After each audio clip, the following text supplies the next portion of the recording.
In this episode called Learning How to Listen People into Existence, Part 1, we'll discuss things like what is emotional competency? Why is it important? And why are we not taught how to be emotional competent as children? And finally, the myth of rationality. Now, take some time to ponder. When you consider your experience of the world, what is the predominant driver that shapes it most? Is it your rational thinking or is it your emotions? Now, on a percentage level, what's your best guess on what percentage is rational and what percentage is actually emotional? What is your current go-to method for handling deep interpersonal and ideological conflicts? And do people in your life show up more rationally or emotionally? If they show up emotionally, how does this impact how you respond to them?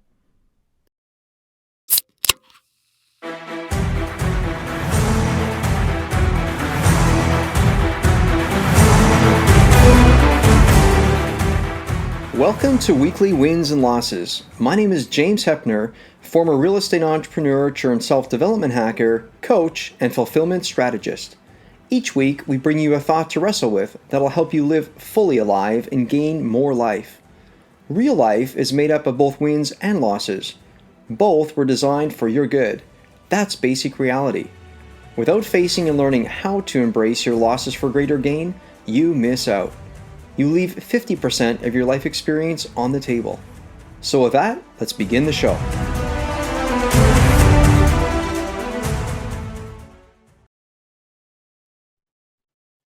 Hello, friends, and today I have someone on the show. I did a lot of research on this gentleman, and let's just say it this way, I'm truly excited, and I know you're going to just love. When I say love, I got to be careful what I say because yeah, he's a lot of things. And so Douglas Noll, welcome to the show. Thank you, James. Great to be here. I check you out too, and you're a pretty fascinating guy yourself. Douglas, just for the listeners, I'm going to cue you up a little bit so people understand a bit about you. Douglas was born nearly deaf, nearly blind, and crippled with two club feet and left-handed. You had to decide at an early age to overcome these disabilities, and what I love is you did. And you have a law degree, master's degree, and you've chosen to leave a successful career as a trial lawyer to become a peacemaker. And when I think peacemaker, one thing that caught me right off the hop is you train murderers to be peacekeepers. Like, holy smokes, that's incredible. Your calling is to serve humanity, and you execute this calling at many levels. You are and gentlemen and ladies listening to the show, there's more. There's more goodness here. Author, teacher, trainer, highly experienced mediator.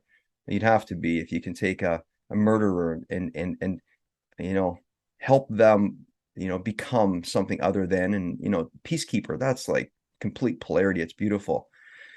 Doug's work carries him from international work to helping people restore deep interpersonal and ideological conflicts to training life inmates, not just any, but life inmate to be peacemaker and mediators in maximum security prisons. So again, Doug, I'm so honored to have you on the show. And this conversation is going to go in a few different directions. I know it already. we we began before I hit record, and I quickly had to say, I think we need to record because this is just the raw stuff that we want to have our listeners hear. So, Doug, why don't we just take us right back to you were born with nearly deaf, nearly blind, crippled, left-handed, whole bunch of stuff. Sometimes life, it begins, and how it begins, let's just say it this way, life is kind of circular. We keep coming back to about the same thing, and the thorn in the side ends up being the thing that keeps us going, right? What would you say for you when you just tap into that season of life? Explain a bit, maybe some feels you had at that time, and how, to some degree, those feels may be different, but you may come back to them every now and again, and that serves you. Well, as you described, James, my life did not start out benevolently. I was born in 1950, and in those days, people didn't know what to do with a child like myself. I wasn't so disabled that, you know, I was considered special needs, although they didn't have such a thing as special needs in those days. But I couldn't walk until I was 3 years old. Mm-hmm. And I think the biggest challenge for me was one, overcoming my physical disabilities, which was really hard. They didn't even realize that I was almost blind until fourth grade. They couldn't understand why I was doing so poorly in school. My parents and teachers, no one could understand it. Finally, a school nurse decided that, oh, maybe we should check his eyes. Wow, And wow, they found wow. out that I have 20, my vision was 2400. I mean, and so I ended up with these big, thick Coke lens glasses. And of course, a fairly deformed left leg, left-handed. It was a kill switch for the girls for the rest of my life. Well, at least growing up. So it was really hard, but I was born with intelligence, and that created a double whammy because I covered everything up with arrogance and aloofness, and inside I was just this mess, emotional mess, crying out, but no way to cry out because even today in our culture, you know, emotional competence is just not, it's what I teach, but it's not where people are at. Everybody is bought into this myth of rationality. So I ended up going back to Dartmouth College and graduated, came back to California, went to law school. And for the next 22 years, I was a very successful civil trial lawyer trying commercial and business cases out of Central California. And that's kind of how it all started. What for me, everyday pain was normal. Where I would get up with a very sore, stiff leg, and until I got RK surgery, that came along, and that was able to really do a lot of great stuff for my eyes. But I was wearing these big, thick glasses, and it was just. But I still persevered, and I became a level 3 certified ski instructor and a pilot, and whitewater kayaker and rafter and fly fisherman and all kinds of cool outdoor stuff that I was able to get into. But none of it was ever easy for me. In my younger years, I was a rock climber. I live in the central Sierra Nevada where we've got big rock all over us. But I was never the best. I was never the best. And at mostly I was pretty average. and I had to really struggle just to get to average. So it was an interesting experience. It's fascinating when I hear you say never the best. I was listening to a talk a while ago, and I follow a bunch of people that I find, specific people, let's say it this way, that I find genuinely, tickle they tickle my curiosities. And this one psychoanalyst, he talks about you never want to be the best at anything. If you're the best at anything, there's no humility in that. You want to be just good enough dad. You want to be a just good enough judge, just good enough lawyer. Because, if you were to say to me, James, you're a really nice person, it's that you don't ever want to get into smoking your own and your own stuff, right? Yeah. You're exactly correct. And I was a very good trial lawyer. I am a very good ski instructor. Thank you. But I'm not the best. And that humility, it took me a long time to learn humility. Because like I said, I had to cover up a lot of emotional wounding with arrogance and aloofness and being hyper intelligent. And, that some people would look at that and say he's arrogant, but he's also, he's really good and really smart, but it also destroyed my relationships. And it took a long, long time for me to finally emotionally mature. What would you say was the switch that had you do something different about your arrogance and aloofness? Well, I think probably the most important decision I made, although it was many years in development, was leaving the practice of law. The being a trial lawyer was feeding into that arrogance and aloofness and detachedness and intellectualism and intellectualizing everything. And when I finally made the decision, and I gave my firm 1 week's notice and walked out. Wow. Left $10 million on the table. I just walked away from it. That was when I freed myself up just to begin to grow. And it didn't start it wasn't like any kind of overnight, I got it, enlightenment experience. This was, and it still is, a process of reflection and experience and thinking about who I am and what I am and what makes me truly happy. And the whole life experience is just the exploration of those basic questions. And what I discovered Hmm. is that, at least for me, Hmm. the secret to happiness is serving others, Hmm. Hmm. service to humanity. Hmm. And that's what gives me great meaning in life. And as long as I can do that, then I feel fulfilled and happy. And I'm able to help people Hmm. in many different ways. And that's what gets me up in the morning. It's fascinating when you talk about intellectualism. They say the sign of an intellectual mind, you've probably read this, the sign of an intellectual mind is one that can hold a plethora of differing perspectives Correct. without feeling like that you have to or pressure to adopt any one singular one.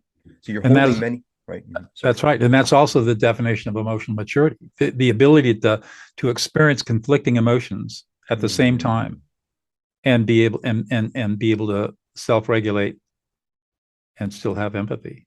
And you're absolutely right. The ability to hold contradictory ideas in your head at the same time without being confused or anxious or worried or upset.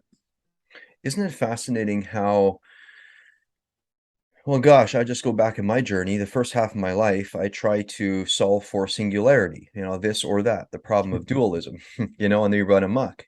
And then all Mm-hmm. of a sudden, when it just doesn't work anymore, and life just won't have it anymore, and you've been served plenty of tensions, and you're getting more stuck by trying to go more singular, and all of a sudden what happens is the human being just becomes exhausted. And sometimes the feeling of exhaustion is you just let the floodwaters rush over you and through you. And sometimes it's such a healing proponent. It happened for me, and not too much about my story other than when you begin to utilize it all, when you get to play with the tensions and realize that they're there to serve you from the inside, they're rich. It offers the ignition towards your life to have those things and to experience and to right, it's such an interesting, something that you just brought up a minute ago when you said you transitioned from being a trial lawyer. You gave notice and left $10 million on the table.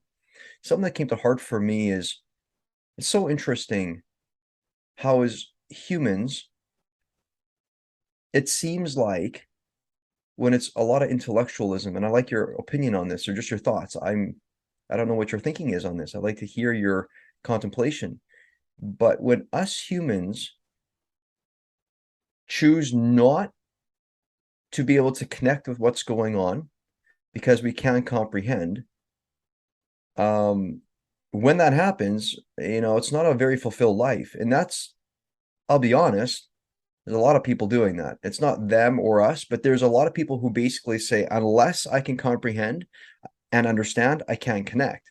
My thing is always, how can we as humans evolve? And so your position, what you're currently doing, sounds to me, and again, I don't want to put words in your mouth or how your experience went, but you chose to say, regardless of whether I can comprehend or not, I'm going to choose to connect. And that's restoring or going back to your primal language of empathy. When you were a child, you could communicate beyond any words that you are currently saying. You could, everything you needed and wanted, you could communicate through empathy. And so taking it back and like becoming like a child again, meaning you're communicating via, like, empathy is the thing that will pierce the thickest armor. But what's your take on all of this? I agree. And the beauty of it is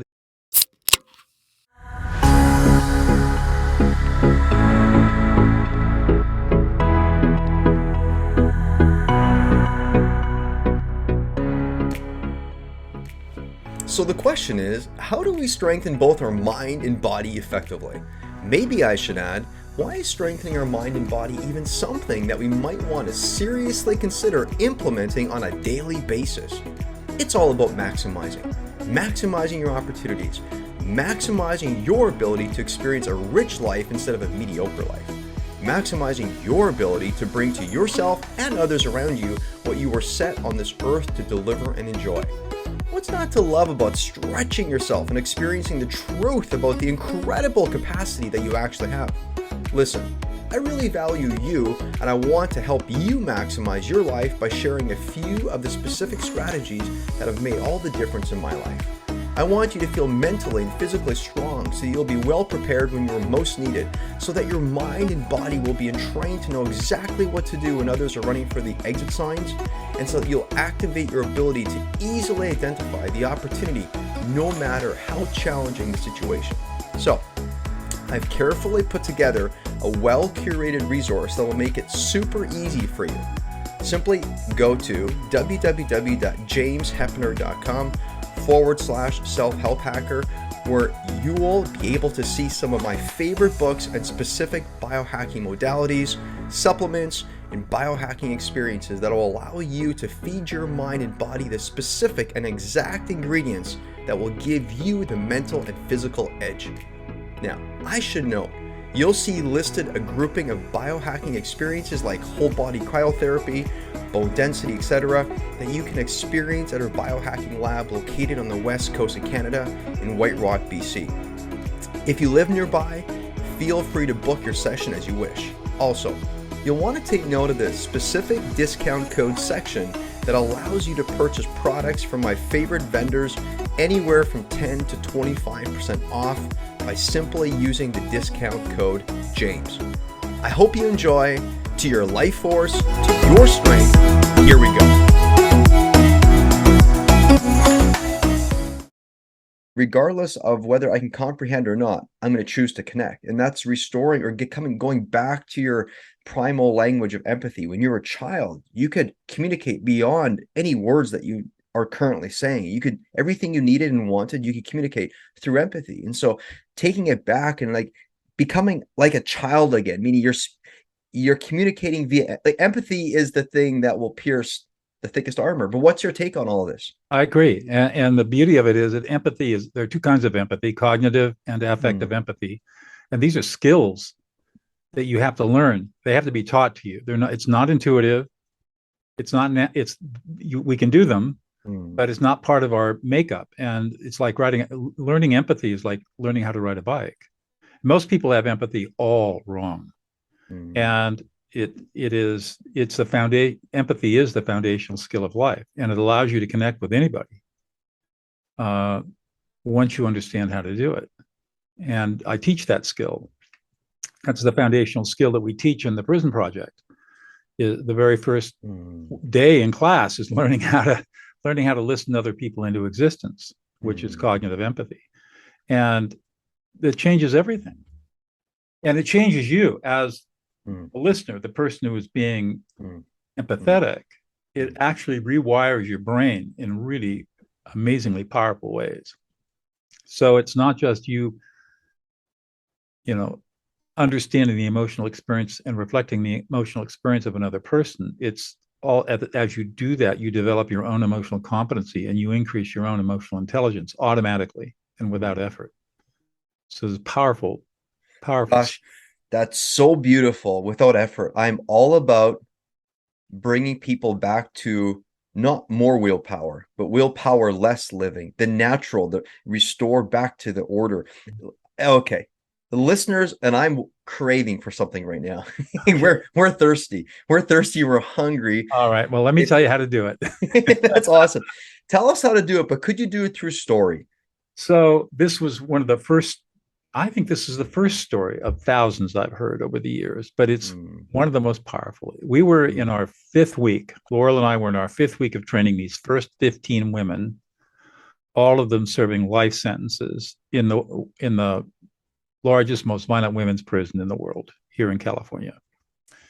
And we came into this dingy conference room where we were teaching. Let me tell you, teaching in prison is not like teaching in a corporate conference center. It's a little different. It's a little different than your trial, your law room. Right, exactly. Anyways, we walked in and one of our students, Sarah, was sitting in a chair over in the corner and she was quietly sobbing.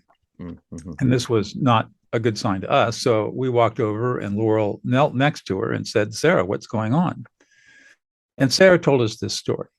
She said, "I've been in prison for 18 years and I'm serving a 25 to life sentence because as a drunk driver, I killed a family of 4. And I came out of the accident completely unscathed, even though I was totally drunk because I was an alcoholic." He said, when I came to prison, I had to give up my 3-year-old boy to my sister to raise. And I've written him a letter every week for the past 18 years, and I've never heard a word from him. He won't call me. He won't talk to me. He doesn't come to visit. The only way that I've ever learned anything about what's going on is what my sister tells me in letters and when she comes to visit. Well, earlier this week, I decided to write a letter Hmm. using the skills that you both have been teaching me, teaching all of us about how it's called affect labeling, but it's a cognitive empathy. And so I wrote him a letter describing from his perspective, from his frame of reference, all the emotions he must have experienced for the last 21 years of having a mom who completely abandoned him, and everything that he must have experienced of trying to explain to his friends, that his mom is a felon in prison and serving a life sentence. And I wrote, when I started thinking about it, I could see that he had really suffered a lot and experienced a lot of emotions. So all I did was tell him what he must have felt, just like Finding just like you've been teaching us. finding herself in the other, finding That's herself. right. Mhm. Right, Yeah, we exactly. are best there. And and today, for the first time in 18 years, I received a letter back from him. Hmm. Now he was really angry, and he had every right to be angry. But at the end of the letter, he said, "I love you, Mom. P.S. I'm bringing my girlfriend, and we're going to come visit you in 3 weeks." Wow. And she Wow. started sobbing again. Wow. Tears, tears, Unbelievable. beneficial. I was I was floored. Wow. I Yeah, mean, yeah, yeah, yeah. Yeah, yeah.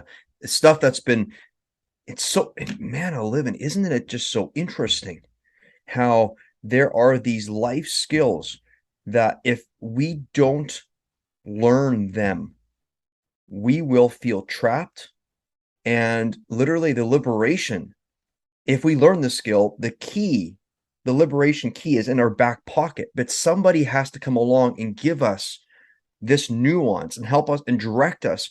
Why do you think why do you think that emotional, and how do you put it, competency, why is emotional competency so, I don't know, so misunderstood? how about it's unacceptable in polite company? I was gonna say, there you go. That's better. There are three basic reasons. The first reason is cultural. For Mm, 4,000 years, Western culture is based on Western philosophy and theology. And we've been told by philosophers and theologians for over 4,000 years that what makes us different from other animal species is rationality and reasoning. mm, mm, That's a complete lie. mm, mm, mm. What neuroscience now has established with lots of science is that humans are 98% emotional and only 2% rational. We can't even be rational unless we're emotional first. Because of this cultural bias, we've been trained that emotions are bad, emotions are evil, emotions make us weak, emotions make us vulnerable, emotions are irrational. And even theologians, people like Augustine, Bishop of Hippo, wrote in Mm. his Confessions that the only way you can get to heaven is through reason. And by the way, women can't reason. He was one of the worst. He was the guy that Wow. constructed the theology of the Catholic Church, and some of the stuff he wrote. He was also the guy that invented the doctrine of original sin. That That's fascinating. and Holy he You smokes. won't find the doctrine of original sin in the Bible. What you No. what you will find is that it comes from Augustine's rebuttal from the Pelagian heresy. And Pelagius was an Irish monk who said, "Why the heck do we need the edifice of the Catholic Church? Why can't we have a direct connection with God? Why do we need priests?" Well, of course, that was heresy. And so Augustine was commissioned by the Council of Nicaea to argue why there has to be a priesthood and a pope and all that stuff. And he essentially constructed using Neoplatonism. He didn't use anything out of the Bible. It was all Neoplatonism, Wow. and logic and reasoning Hmm. to explain why this all is. And the abuses that flowed from his writing are just unbelievable. Anyways, so we have this whole Western edifice of the myth of rationality.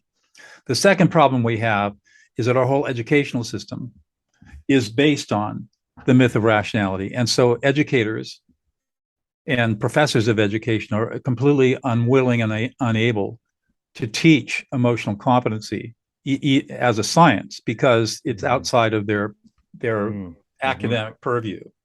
And so they're not interested in this stuff. They only get published on stuff they can get published on, which is on educational theory, which is all rationally based, not on the science of emotion. And so that's the second problem. And the third problem is at the family level, 96% of all families are emotionally dysfunctional and produce emotionally dysfunctional adults. There are very few adults who come out of families that are emotionally functional. There's a guy right in Vancouver, a very famous child development psychologist, Gordon Newman, a brilliant man, Newman Institute there in Vancouver, where you live, who studies this stuff. And he basically says that most people stop maturing at about 6 years old emotionally. So they grow up into have this adult body, and we build all these defenses and artifacts and facades, but deep inside, what we really are 6-year-olds at an emotional level. And it's because our parents do not know, since they have not been coached or trained on how to be emotionally competent, there's no way they can teach to their children. And so they just pass this dysfunctioning incapacity on from generation to generation. So although you'll read all these articles in Forbes and Inc. and Fast Company and Entrepreneur magazine about how important it is to be emotionally intelligent, almost all business people blow it off. It's touchy-feely. And they don't give it any credence because they haven't taken the time to study the neuroscience, which I have. And that's the fundamental problem. The moment we get the insight that we're 98% emotional and 2% rational, everything changes. Because when we look at people's behaviors, they're no longer confusing. They make perfect sense. Oh, they're just being emotional right now. And that's okay. They can be whatever they need to be right now. Absolutely. And all of a sudden, we move from being judgmental and critical and invalidating to having compassion and validating their emotional experience and being okay with them being angry and upset. And once we do that, and we can reflect back to people what their emotional experience is, a process known as affect labeling, which is the foundational skill of life, then all of a sudden, fights and arguments go away forever. Literally, they go away forever. So you're absolutely right. When you accept the fact that we're 98% emotional and only 2% rational, life is much more vibrant. And you tend to get upset. If you get upset, it's like a knife through butter. I mean, a knife through water, not like a knife through butter. You put a hot knife through butter, you're going to wound the butter stick, right? But if you put it through water, it's gone. You're able to regulate be emotionally self-aware and regulate yourself much, much better, which leads to better relationships and fundamentally a happier life. So, I mean, that's fundamental. Your son Harrison autism, of course, is on a spectrum. So when we say somebody's autistic, that doesn't say much because they're on and there are many different kinds of different degrees and types of autism, and it's just one of those unfortunate broad categories that psychologists and psychiatrists have created because they don't know what else to call it. So I was going to say, and they probably feel threatened. They don't know how to best help these people. Exactly. What I've experienced with autistic people is that they do respond well to emotional validation. And when you validate their emotions, sometimes it's the first time in their lives when they felt like they've really been understood and deeply heard.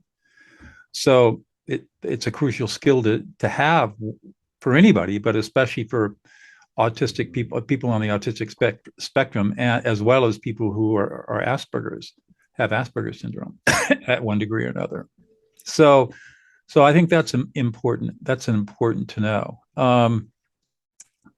The connection between emotions and logic and critical thinking is quite deep. I teach a course in decision making under uncertainty and stress at the Strauss Institute of Dispute Resolutions at the Caruso School of Law at Pepperdine University in Malibu.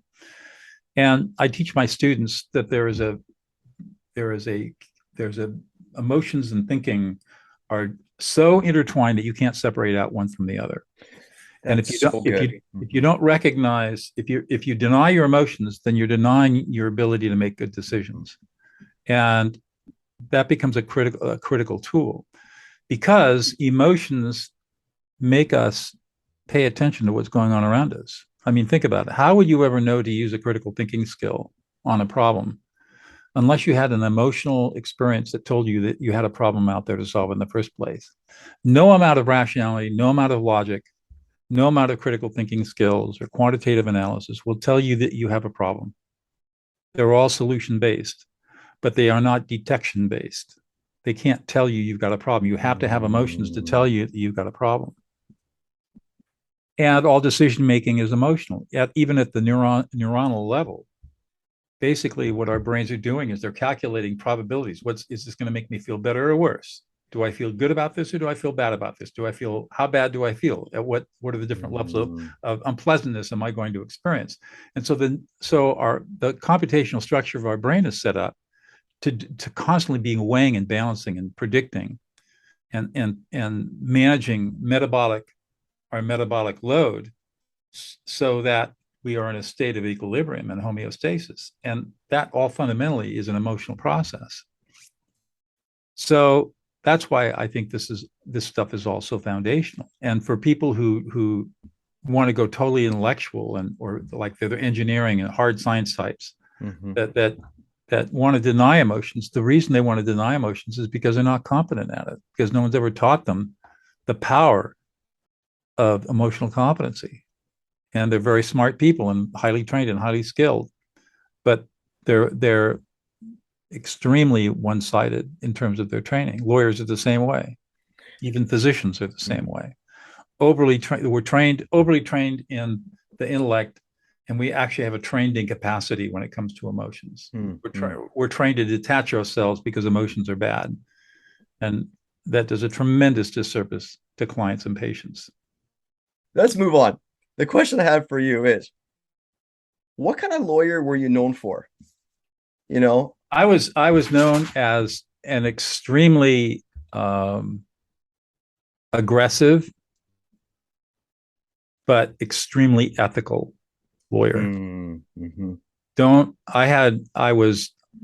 way that I succeeded was I outworked everybody else. I could withstand the tedium more than anybody else, and the work that I did often involved rooms full of banker boxes of documents that I would, and this is pre-computer, where I had to go through and read every single document, know what exactly was in the client files. Or when we obtained access to the opposition bankers' boxes full of documents, I went through all of their files and read every single document, usually multiple times.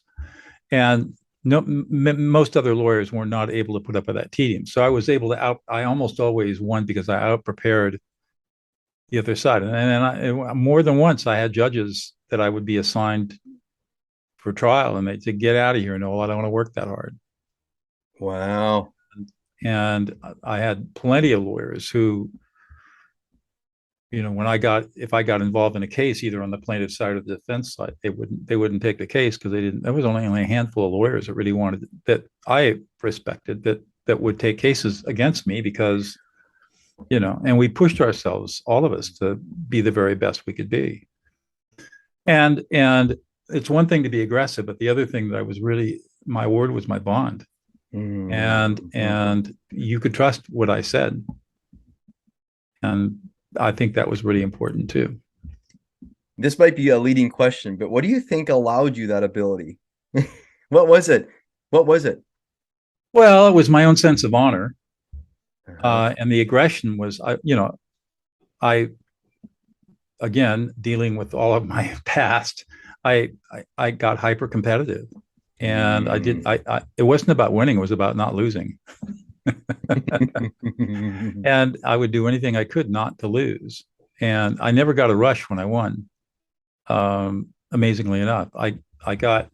And that's what kept you in the game. That's what kept me in the game. And I didn't lose. I lost some trials, but you always lose a few. But I didn't lose very many. I mean, of the couple of hundred trials I had over 10 years, it was 22 years, a couple of hundred. I only lost a handful, two or three. And the rest of them I won. But I never felt a jury comes back with a verdict and you win. And I never felt good about that. I just said, okay, I just did my job. It You just wasn't did your like duty. You just did what you knew I, you needed to I did do. I did what my client asked me to do, and it's done. Yeah, yeah, And yeah, so we move yeah. on. Yeah, yeah, yeah. It's interesting when I hear your story, and when I said I don't mean it to be leading, and you said honor, and you know, y- there's many reasons why a person can develop such ferocious competency. And I'm not here to say wonder, if it's this or that. The thing that I'm curious on is, seeing where you are today, and what you've chosen to do with all of this. Um, Let me would let me let me elaborate. Huh. Mhm. The truth of the matter is that for 22 years, even though I was very successful as a trial lawyer, I served very few people. There are very few people that I felt came through the legal system and were better off at the end, whether through trial or settlement, than they were at Mhm. where they started out.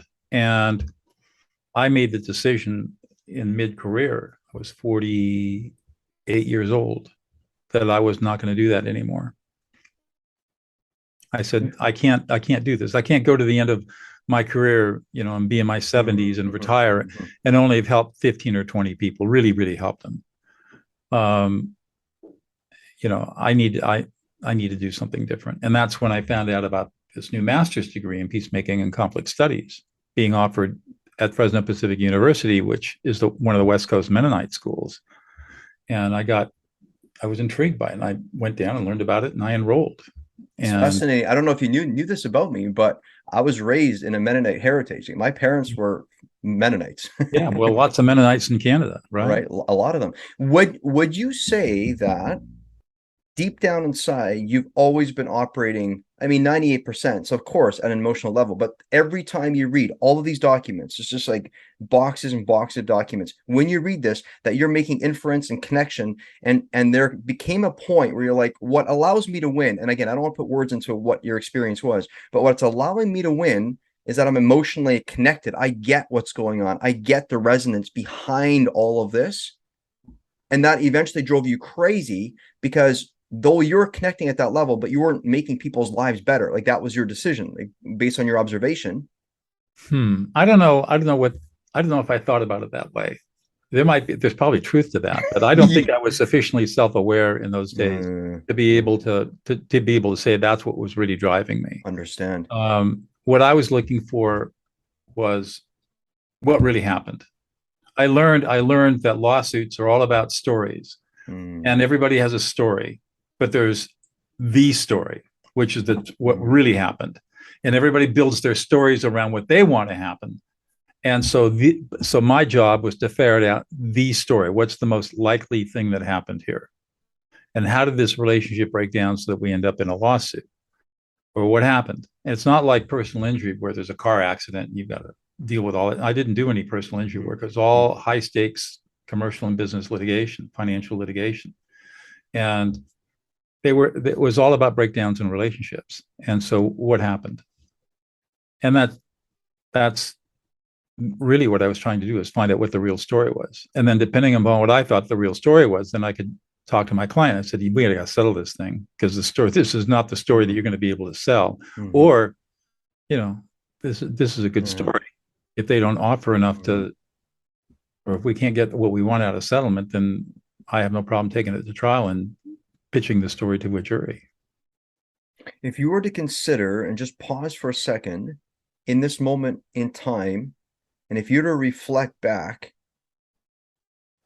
to those days, and then now fast forward to where you are, what would you say was the skill or the gift that you developed or you tapped into, whatever it is, what was it that you could be so grateful for that you chose the profession of being a lawyer? Because something happened in that matured you and got you ready for where you are today. It actually primed you for exactly what makes your heart move today. It was the martial arts, studying martial arts. Wow.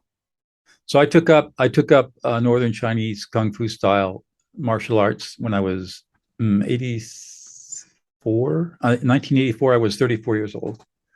And I did it because I wanted, for a couple of reasons. One, I was testing for the highest level there is in ski instructor certification, and I was having a hard time with the physical part of it because of my bad leg. So mm, I was cross training before anybody knew what cross training was. mm, And I wanted the additional confidence that the martial arts training would give me. mm, So I did that. And I ultimately was awarded my secondary black belt on my 40th birthday. And my teacher told me, go learn Tai Chi. It turns out that Tai Chi is the oldest of all martial arts, and it's also a deadly art. I mean, really deadly mm. when it's practiced as a martial art, not as a contemplative practice. And Tai Chi has two really interesting paradoxes. The first is the softer you are, the stronger you are, and the more vulnerable you are, the more powerful you are. Ooh, that's so good. Oh, Soft to be power. soft to be strong, vulnerable to be powerful. Well, that didn't compute for a while. But as I continued to practice Tai Chi and understood that the whole idea in Tai Chi is not to be hard and fast, but to be soft and pliable and use your opponent's energy and move, Mm, bend like a willow tree and never break.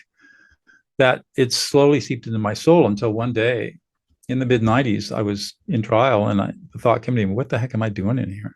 mhm, mhm, And that's what led to after that trial, I had a whitewater river trip planned with a bunch of friends and spent 10 days up in Idaho on the main salmon. And that's when I made the decision that I hadn't served many people and I didn't know what I was going to do. And it was after that trip, really the Monday after that trip, that I learned about the new master's degree program. And I enrolled in that August, started studying. So for there in the late 90s, I was a full-time master's degree student, a three-quarters time law professor, and a full-time trial lawyer. It was nuts. But I learned so much. And then it took a while. It took a couple of years for me to kind of figure out. I started talking to my partners about what to do. I said, I don't want to try cases anymore. I want to become a problem solver. And they mm, hated that idea because I was the second biggest earner in the firm. mm, And ultimately, well, I was given an ultimatum and I called their bluff and walked out.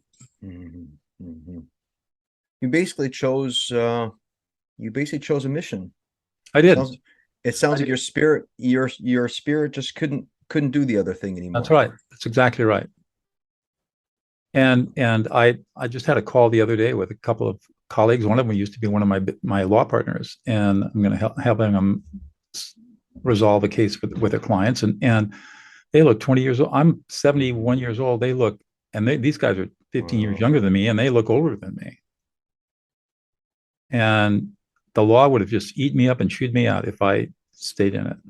But more importantly, to your point, I felt called to helping people resolve conflicts and disputes in a more holistic, spiritual way.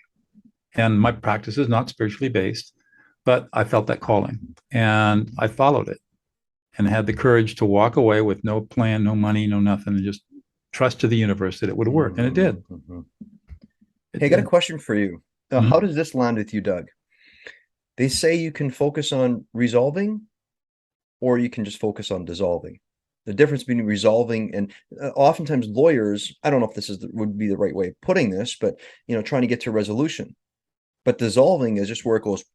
It's like you said here, and your thought is learn to listen to other people into existence. When you listen to other people into existence, it's like dissolving. Yeah, you might still get a letter, like to your earlier point, a return letter of anger, but at least the emotions are moving now. There's life. It's fleshing out. Well, when you, the secret, first of all conflict is emotional. Hmm. So that when you learn how to de-escalate somebody who's really emotional, you learn how to listen them into existence so they feel deeply validated and heard. The emotional energy goes away. And now they have the ability to engage in a conversation around problem solving. What do we need to do? Hmm. And so, yes, you can. I guess you could say you dissolve the anger to resolve the underlying problem, and that is the essence of peacemaking: Hmm. getting rid of the emotion. Hmm. Hey, listen, where does redemptive? So we talked earlier before the show. I was gonna, Redemptive violence. yeah, redemptive violence versus restorative justice. Right. Talk to us about this. I find that topic Well, fascinating. I love that topic. Go ahead. okay. So there's God, how much Yeah, time we're do gonna we run out have? of time. Hey, just a couple of minutes, but we can All perhaps right. do All another. right. So let's If it's too much, we do another show. let's get some. Let me get some terminology straight. First of all, we have retributive justice, which is the criminal justice system that's based on identifying it's the state versus the offender, and the state has the burden of proof beyond a reasonable doubt of proving that the offender committed an offense, met certain elements of a crime, and then if that is found to occur by a jury, then the offender is then sentenced to punishment, which can be a continuum from everything all the way up to death in some jurisdictions of the United States. So that's retributive justice. Justice equals punishment, and the victims have no role in this process. Oftentimes, you'll hear prosecutors say that I represent the victim. That's just bullshit. There's no attorney-client privilege. The victim has no say in what's going on. The victim doesn't get to engage in settlement negotiations over plea bargaining and that sort of thing. The victim doesn't have any right to talk about trial strategy. At best, the victim is a witness at trial and maybe can offer a victim impact statement at sentencing. So that's the retributive system. And of course, the offender is just has no rule whatsoever, in shackles most of the time. In the restorative justice system, the focus is on the victim, the offender, and the community. And the victim and the offender and the community agree voluntarily to come together and talk about how to do three things. One, talk about what happened. What's the story here? What are the perspectives that people have? And how did this crime or offense affect all three, the victim, the offender, and the community? Two, how do we make things as right as possible, recognizing that there are some wrongs that are just unrightable. So we have to have symbolic reparation of some kind. And three, how do we prevent this from happening again? What kind of support can we give to the offender and the offender's family to make sure that this offense never, ever, ever occurs again? And when people have come together that have been affected by the crime to talk about these three things and they have reached agreement, we say there's restorative justice. So it's a very different model than the retributive system. And the other term that you used was violence. And there is the myth of redemptive violence, which sort of feeds into the retributive justice system. And that's the idea that we live in a non-Christian culture, generally speaking. Even people will obviously disagree with this, but the truth of the matter is that the idea of redemptive violence is that we have an evildoer out there and we have a hero. And the hero has to, first of all, the cycle of the story is, let's take Popeye the Sailor. I mean, this is a classic redemptive violence story. You got Popeye the Sailor, the old cartoon from back in the 50s that I grew up watching. And he's got his girlfriend Olive Oyl, and they're minding their own business. They're walking down the street. Along comes Bluto, the bully. And he beats the tar out of Popeye, absconds with Olive Oyl, simulated rape. It's implied in the cartoons, but not really, obviously not explicit. And then Popeye goes to confront Bluto again, and Bluto again beats the snot out of him. And when Popeye is an extremist, he has in his rolled up thing a can of spinach and like a magic elixir, and it squirts out into his mouth, and he gets these magic powers. He beats the tar out of Pluto and walks with Olive Oyl off into the sunset. Solve the solution. That's the myth of redemptive violence, that violence solves problems. And if you look at the Die Hard movie, Bruce Willis has made hundreds of millions of dollars on the myth of redemptive violence. The movie Avatar, totally the myth of redemptive violence. And now I guess Cameron's coming out with a take two on that. You're going to see the plot line is all about the myth of redemptive violence, which I find disgusting myself. Likewise. This idea that violence redeems.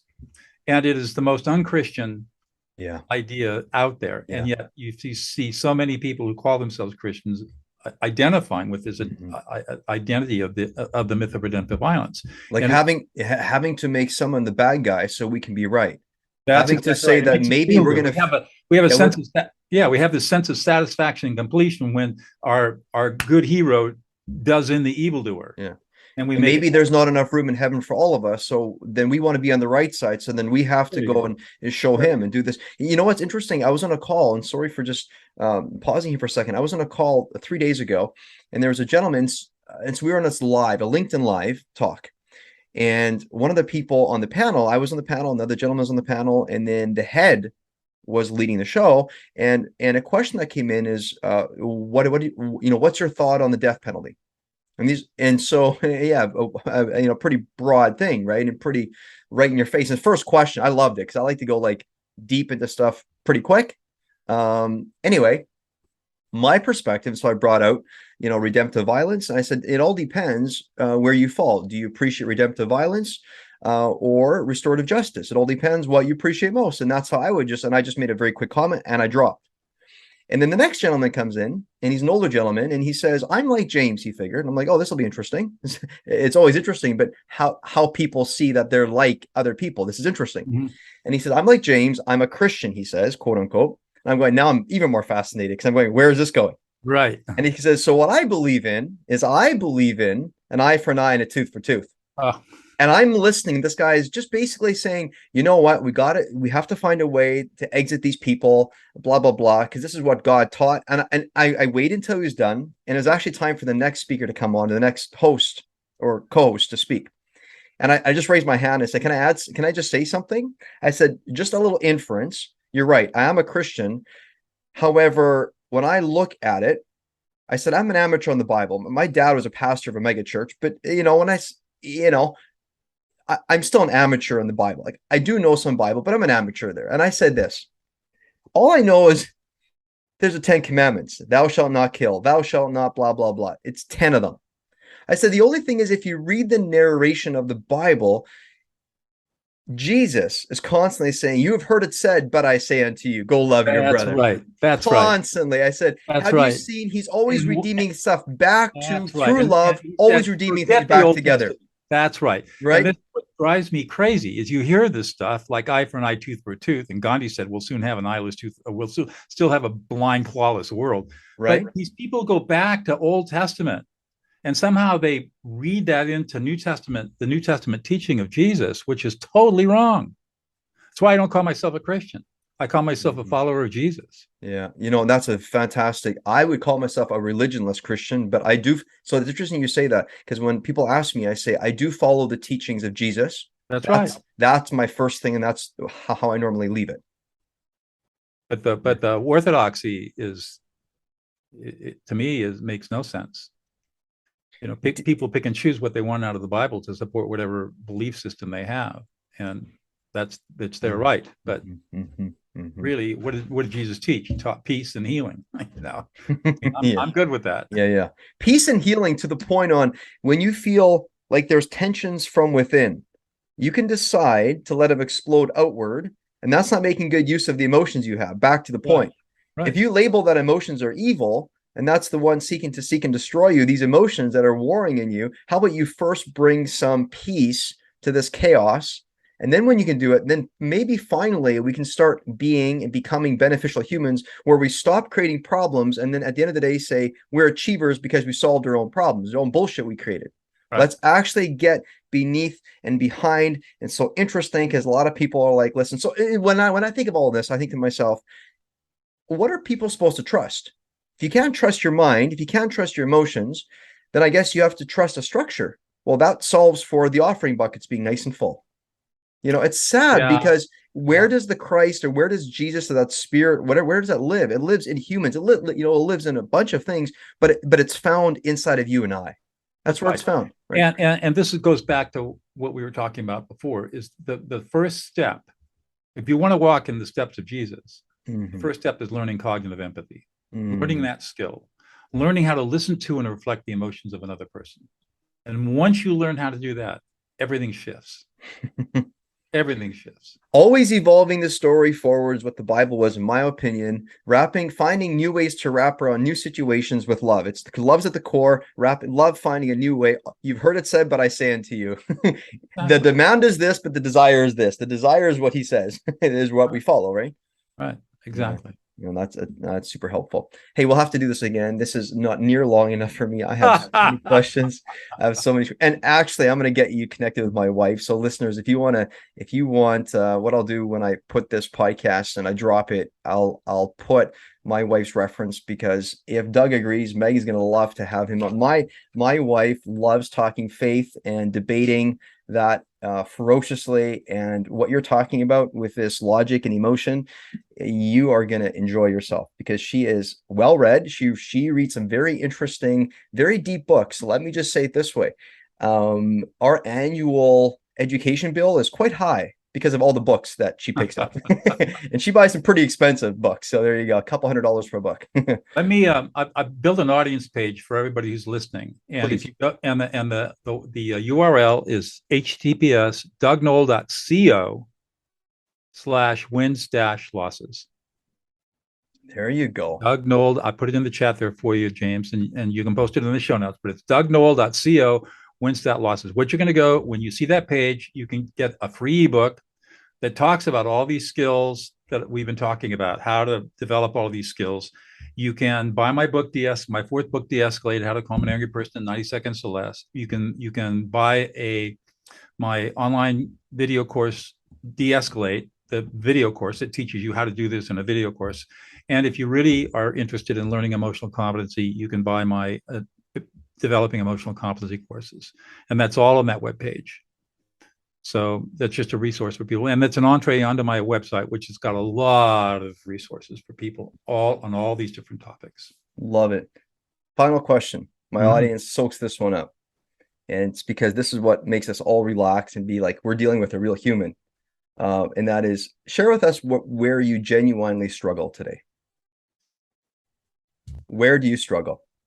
It's interesting. I struggle getting this message out to people. My mission is to teach people these skills, and finding audiences that are willing to listen and want to learn and are hungry for this has been much, much more difficult than I anticipated, because I've learned these skills, I've taught them, I've seen the transformations that have occurred from working in maximum security prisons to teaching senior analysts at the Congressional Budget Office how to de-escalate members of Congress. I mean, they work, and they work every time without fail. And yet when I start talking about them to people who could really use them, like entrepreneurs or business people or religious people, they show very little interest in completely transforming their lives. So that's where my struggle is. And I'm still trying to figure out how to crack that nut. Well, let me say it like this. I spent an hour and a bit here with you. You're poking a pretty big structure. I know. And the animal isn't quite sure what it's supposed to do, right? I know. I'm in there bearding the bear in the den. I know that. Yeah, and so the aggression that you had back when you were a lawyer, it's nicely serving you now, because I can see that fire in your eye. You're like, yeah, no, I'm in here. It's very different now, but I'm disciplined and persistent and patient. I recognize this knowledge. I mean, the brain scanning studies only came out in 2007. I discovered this in 2005. It was 2007 when the first brain scanning studies came out. So this is brand new information, and it flies in the face of what everybody thinks they know about human nature and what they think they know about listening. So it's an uphill battle, but I'll get there. In 10 years, this will be common knowledge. Sidebar, I don't see you as aggressive. I see you as assertive. I see you as brilliantly assertive. I see you like that, right? That's how I see you. That would be correct. So I've gotten rid of my aggression. I've gotten rid of my aloofness. I've gotten rid of my arrogance, and I am assertive, and I'm confident. But, I also recognize that I don't know everything, and, I'm simply here to serve. And only 10%, even 1% of the people that hear me are going to resonate with my work right now. And I'm fine with that. Where can people find you? I'm going to put whatever you said in the show notes. I've got to copy and paste it, but where can people find you? dougnoll.co/wins-losses, because it's weekly wins and losses, right? You got it. You got it. Thanks for being on the show. Okay, James. We'll catch you on the flip side. All right. With inflation rates rising, interest rates shooting up, gas prices skyrocketing, and the continued global unrest, it's easy to find what's wrong in the world. Tony Robbins says, what's wrong in the world is always available, but so is what's right.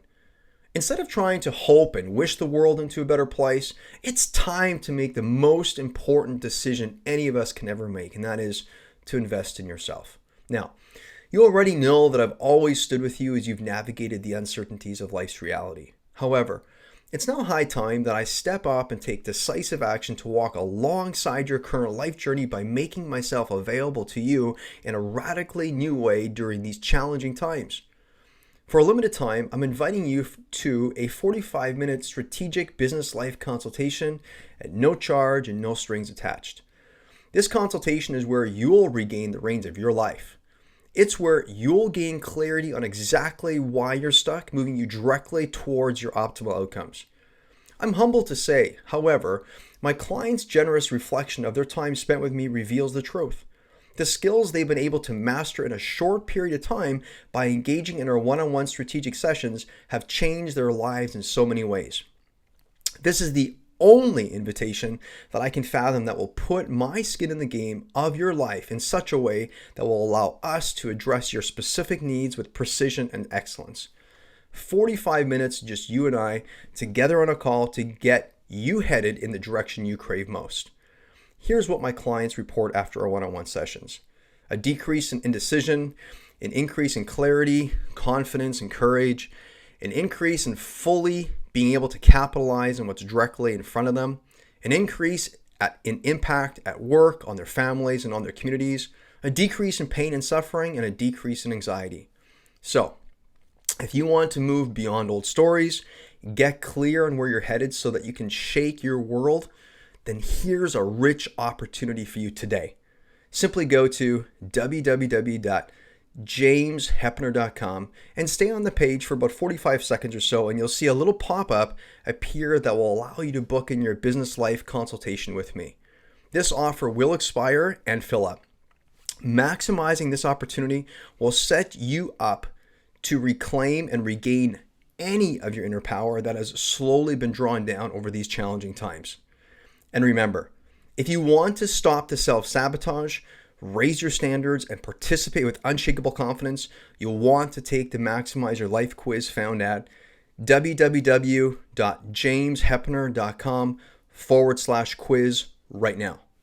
My sincere hope is that you've gleaned a few nuggets for yourself and a few pieces of interest that help you move forward in your unique journey.